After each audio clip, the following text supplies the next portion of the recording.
Chicken soup வச்சு கொண்டிருக்கிறோம். எல்லாத்துக்கும் எல்லாம் லிக்விட், இந்த லிக்விட்டாக குடிங்க வந்து. Liquid is very good. இதுக்கு எல்லாம் ஓரளவு மிரக்கறியெல்லாம் போட்டு, எங்களால் முடிஞ்ச அளவு மிரக்கறியெல்லாம் போட்டு சிக்கன் சூப்பு வச்சு கொண்டிருக்கிறோம். சிக்கன் லெக்கில் சிக்கன் சூப்பு.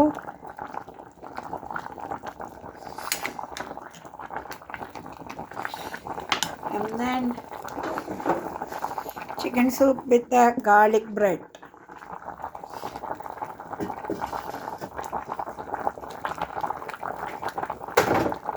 கொஞ்சம் கோசுலவும் இருக்குது, பாருங்கள் கோசுலவை நல்லா கொதிச்சு கொண்டு இருக்குது.